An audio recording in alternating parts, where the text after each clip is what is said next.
আমন্ত্রণ news 24 sports লাইটে আপনাদের সাথে আছি আমি শাহরিয়ার বাবু। চলুন দর্শক জেনে নেই আজকের ম্যাচের খুঁটিনাটি সহ বিস্তারিত রিপোর্টের বাকি অংশে।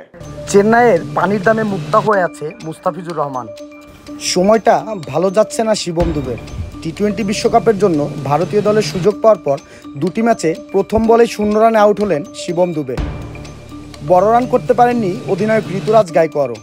টস জিতে প্রথমে বল করার সিদ্ধান্ত নেন পাঞ্জাবের অধিনায়ক স্যাম কারান।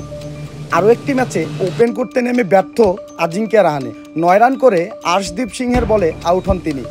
দ্বিতীয় উইকেটে ঋতুরাজের সঙ্গে জুটি হয় ড্যারিল মিচেলের। ভালো খেলেছিলেন তারা, পাওয়ার প্লে কাজে লাগিয়ে বড় শট খেলছিলেন। 57 রানের জুটি হয় দুই ব্যাটারের মধ্যে। চেন্নাইকে জোড়া ধাক্কা দেন রাহুল চাহার। নিজের প্রথম ওভারেই পরপর 2 বলে ঋতুরাজ ও দুবেকে আউট করেন তিনি। ঋতুরাজ করেন 21 বলে 32 রান। শিবম আরও একটি ম্যাচে প্রথম বলে 0 রানে ফেরেন। হর্ষল প্যাটেলের বলে 30 রান করে আউট হন মিচেল।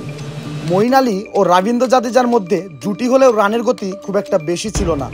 নির্দিষ্ট ব্যবধানে উইকেট পড়ায় জুটি হচ্ছিল না। মঈন 17 রান করেন। এই ম্যাচে সুযোগ পাওয়া মিচেল স্যান্টনারও রান পাননি। 6 উইকেট পড়ার পরও মহেন্দ্র সিং ধোনি নিজে না নেমে শার্দুল ঠাকুরকে নামিয়ে দেন। সেই সিদ্ধান্ত কাজে লাগে। প্রথম 2 বলেই একটি 4 ও একটি ছক্কা মারেন তিনি। ছক্কার ক্ষেত্রে অবশ্য ফিল্ডার শশাঙ্ক সিংহের দোষ, হাতের ক্যাচ ছেড়ে দেন তিনি। শেষ 4 ওভারে রানের গতি বাড়ানোর চেষ্টা করেন জাদেজা ও শার্দুল। কয়েকটি বড় শট খেলেন তারা। 19তম ওভারের 4র্থ বলে আউট হন শার্দুল। ব্যাট করতে নামেন ধোনি। প্রথম বলেই তাকেও বোল্ড করেন হর্ষল। এবারের আইপিএলে এই প্রথমবার 0 রানে আউট হলেন ধোনি। শেষ ওভারে জাদেজা কয়েকটি বড় শট খেলেন। চেন্নাইয়ের রানকে 160 পার করান তিনি। ফলে ধর্মশালায় প্রথম ব্যাট করে 20 ওভারে 9 উইকেট হারিয়ে 167 রান করল চেন্নাই সুপার কিংস। 168 রানের লক্ষ্যে ব্যাট করতে নেমে শুরুতেই আজ স্পিন বোলার দিয়ে শুরু করে চেন্নাই। আর এতেই চেন্নাইয়ের বোলিং লাইনের কাছে চাপে পড়ে পাঞ্জাব। আজ চেন্নাইয়ের দ্বিতীয় ওভারে বোলিংয়ে আসে তুষার দেশপান্ডে। এসেই আক্রমণাত্মক বোলিংয়ে তুলে নেন পাঞ্জাবের মারকুটে ব্যাটসম্যান জনি ব্যারিস্টোর উইকেট। এরপরে ক্রিজে আসেন রাইলি রুশো। তবে আজ হাসেনি তার ব্যাট। দেশপান্ডের ওভারেই ক্রিজ ছাড়তে হয় এই ব্যাটারকে।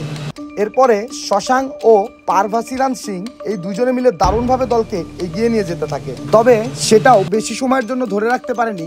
চেন্নাইয়ের স্পিন বোলিং লাইনের কাছে টানা 2 উইকেট হারে চাপে পড়ে যায় পাঞ্জাবের ব্যাটিং লাইন। আর ফলে 10 ওভার শেষে পাঞ্জাবের সংগ্রহ দাঁড়ায় 5 উইকেটে 72 রান।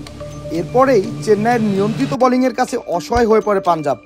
12তম ওভারে জাদেজার বোলিংয়ে ক্যাচ আউট হয়ে সাজঘরে ফিরে যান পাঞ্জাবের অধিনায়ক সাম কুরান। এরপরেই এক প্রকার ম্যাচ থেকে ছিটকে যায় পাঞ্জাব কিংস। আর এর ফলেই জয় ফিরল মুস্তাফিজের চেন্নাই। আজ মুস্তাফিজের অভাব টের পায় চেন্নাই। স্লোয়ার পিচের জন্য তার বোলিং হতো চেন্নাইয়ের সেরা হাতিয়ার।